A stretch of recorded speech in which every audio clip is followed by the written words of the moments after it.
everybody. We are from the FBI's Financial Crimes section. At the time we are filming this, it's a snowy day in Washington, D.C., and it's the perfect setting to get ready for the holidays. But you know who else is getting ready for the holidays? Scammers, who will go to extraordinary lengths to try to trick and deceive us.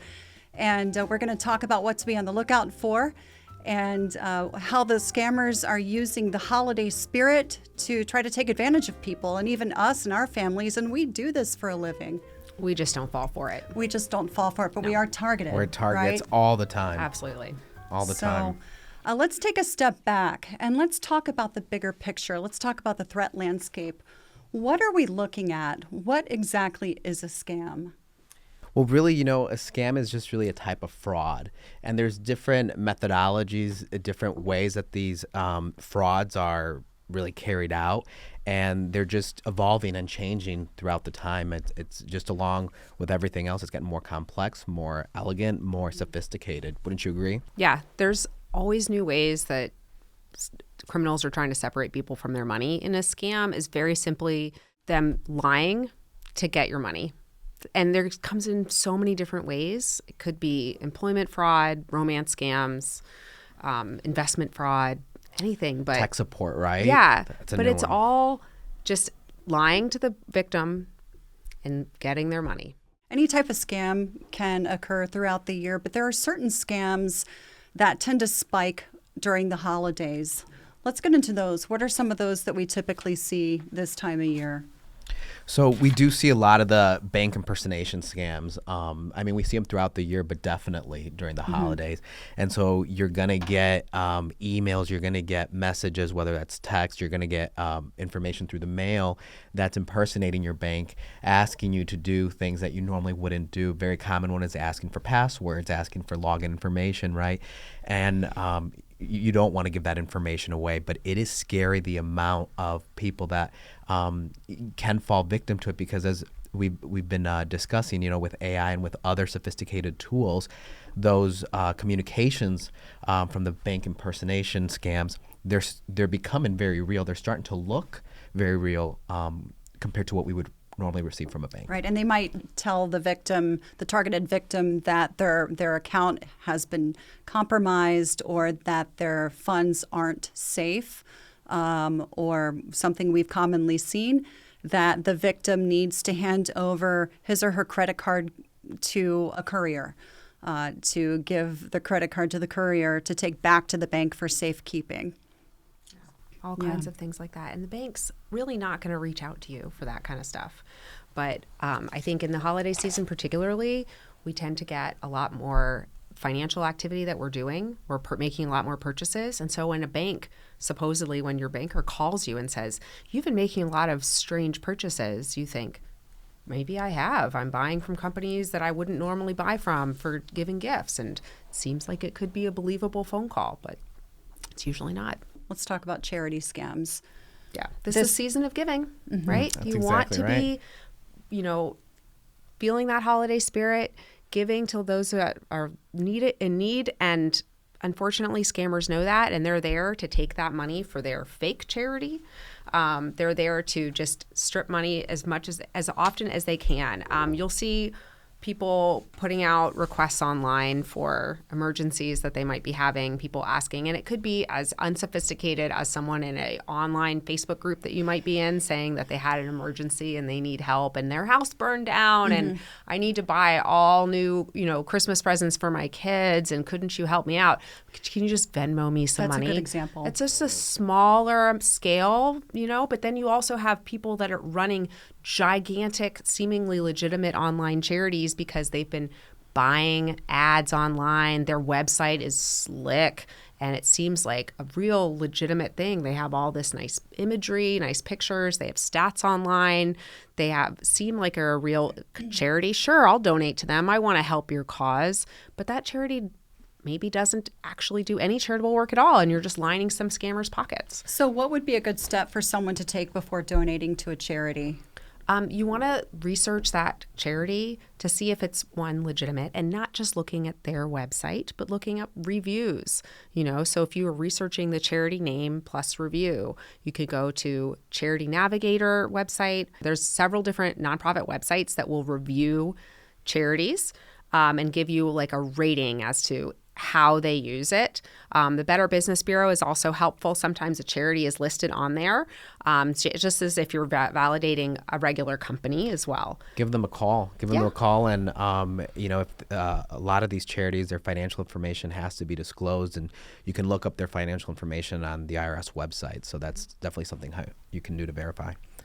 And then fraudulent online merchants. Oh, yes. There's so many pop-up shops. Commonly social media platforms, would you say? Yeah, I mean, I love online shopping. It's so convenient. But the downside is that sometimes you're not buying from a legitimate merchant, and sometimes you don't know that because the scammers have created a website that looks just like the actual retail site, right? Sometimes you're buying something that you think is some amazing Black Friday deal, but it's too good to be true. So if you see a like Stanley water bottle online for $8, that's a dramatic discount, I don't right? think so, right? But that's not likely to actually be a Stanley water bottle. You are probably going to get nothing sent to you in the mail. Or a counterfeit good. Or you'll get a fake, subpar. a Stanley, misspelled, something like that, right? Like we joke about counterfeit goods being like super easy to identify and really poorly done and misspellings and the logos are messed up, but they can sometimes be really good, right? It could happen on social media, right? There's people impersonating your friends and family, and they're selling things to you, right? Or they're asking for money online, and it's not really them. So we need to look out for that kind of thing, both on the charity side, but also on the online merchandise stuff side of the house. And something that we have seen reported to us is stolen personally identifiable information after someone makes a purchase online, especially through a social media platform. Right, because if you're buying something online, they are getting not just your money, but they're getting your name, your credit card information, they're getting your address, they're getting any other information. If you ask them to fill out a survey, you have all of it. The scammer now has all this information that they can use your information to create a persona impersonating you to defraud someone else if they want to. Or they can sell that information to another scammer because there's an entire cottage industry that's built up to support scammers. Buying and selling information, it's absolutely a business. Profitable. It's buying and selling information, buying and selling websites, creating all kinds of fake content to put out to scam people. How about romance scams? This time of year, we tend to see a surge in romance scams. We also see that with Valentine's Day, but people can be lonely this time of year, right? It's a shame that these scammers want to prey on individuals and just people that are feeling lonely this time of year. And when you are having those feelings, right, you're a little bit more vulnerable, susceptible to answer some of that mail, to answer some of those text messages, right? If you're on the dating apps, to respond to some of those folks that maybe appear to be compatible with you. And we just have to remember to be very careful to who we're responding to because they're playing on the emotions of people, right? And a lot of these times, these romance scams, they start small. They get your trust. They're extracting money from you in different ways, in different capacities. Right. So they're going to ask for money, and they'll probably ask to take the conversation off of the dating app. Yeah. Right. That's one of the red flags. And we would say in response to that, never send money to someone that you've only engaged with online. This is one of the most painful scam typologies for a victim to recover from because not only are you losing money, but you are also losing that romance. Yeah, it's devastating for people. Some victims never really recover from it. Financially, emotionally, it can be devastating. Those long cons can go on for weeks, months. People can drain so much money. I've seen victims mortgage their homes to obtain money to provide to scammers. And it always starts small, right? Maybe it's a Christmas gift, right? And the next thing you know, you're buying flights for this person and you still haven't met them. And then you're giving them loans. And like you said, Alice, we see people giving out these money by putting a mortgage or putting a second mortgage on their home. They deplete their life savings. Yeah. Yeah.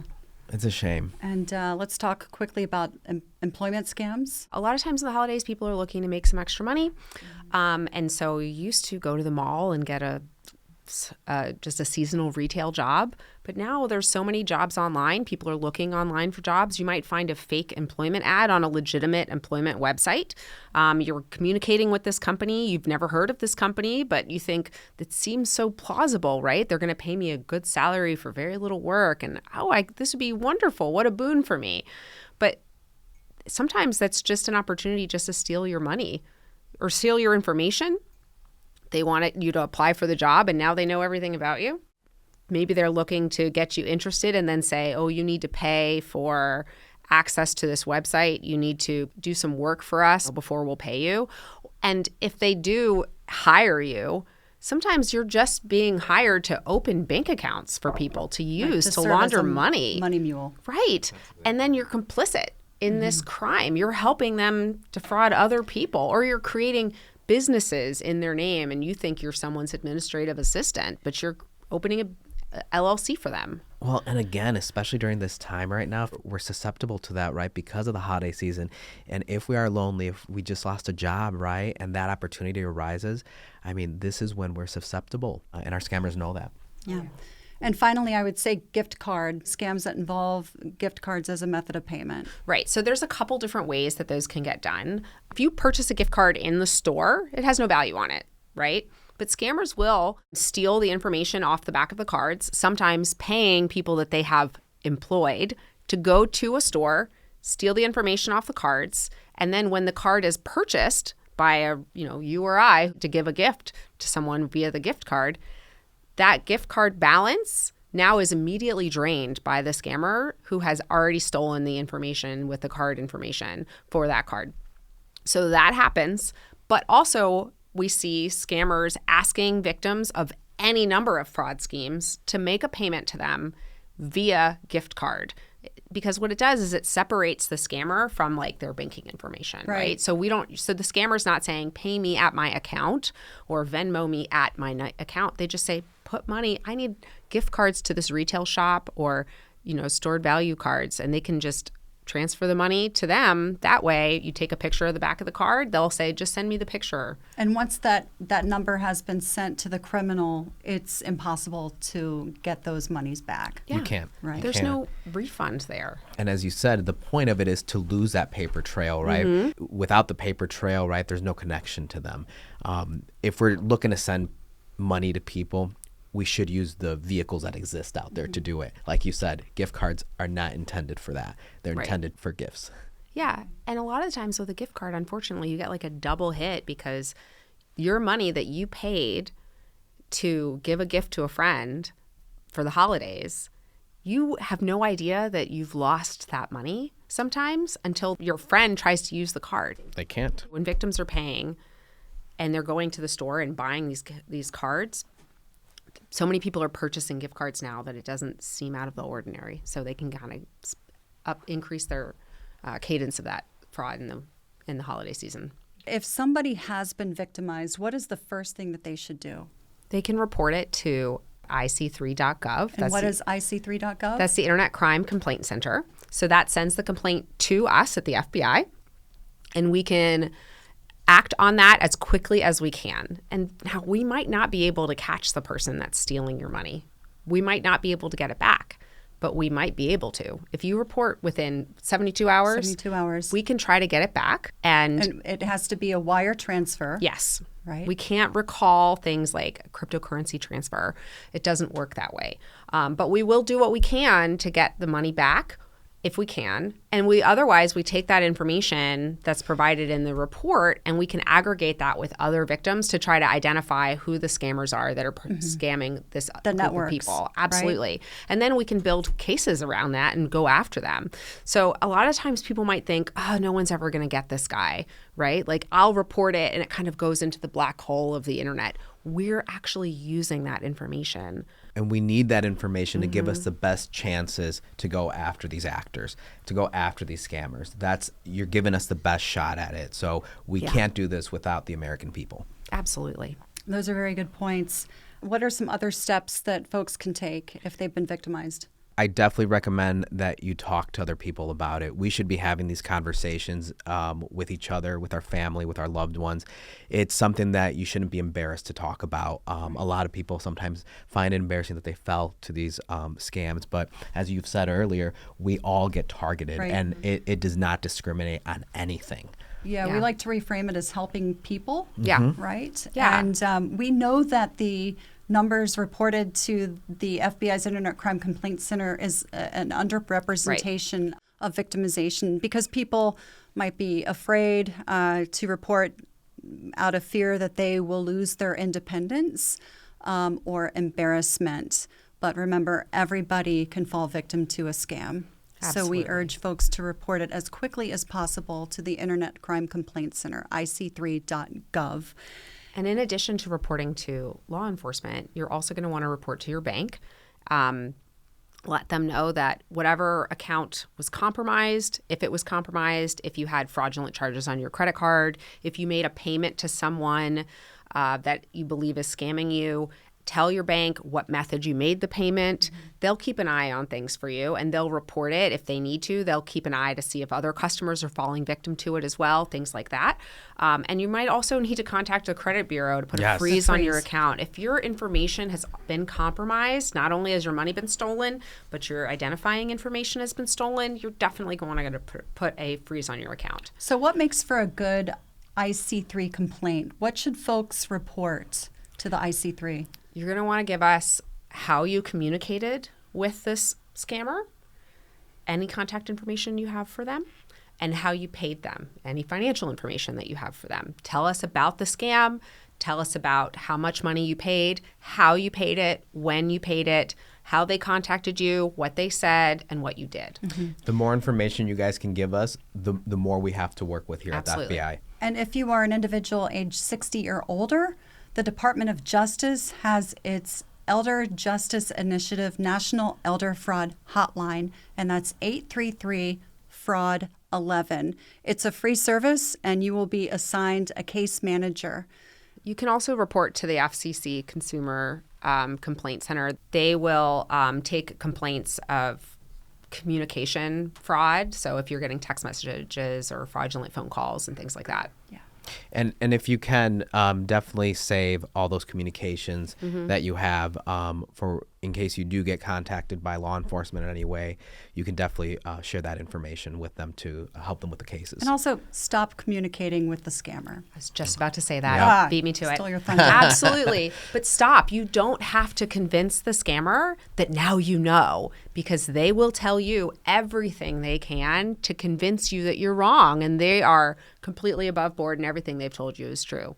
They're not going to let you go. If you've paid any money to them, they will continue to try to contact you. Just hang up, stop answering the emails, block those numbers, no more communication. It's their job, right? So they're going to keep trying. Yeah. Right. All right. In closing, it's important to remember that anybody can fall victim to the perfect scams. Scams can happen year-round. And we're about to come up on Valentine's Day, tax season. Well, there's always a thing every time of year, right, that they can capitalize upon. There is always a thing, and they're going to do everything possible to make sure that they can target us. They'll capitalize on any current events that are going on, anything that they can try to use to gain the interest of their potential victim. Right. We urge all Americans to learn the red flags of scams before they are victimized or presented with a victimization attempt. Know the steps to take if you realize that you are currently being scammed, and certainly if you have been scammed. It's important to report it as quickly as possible to the FBI's Internet Crime Complaint Center. And thank you for your time. Thank you. Thank you.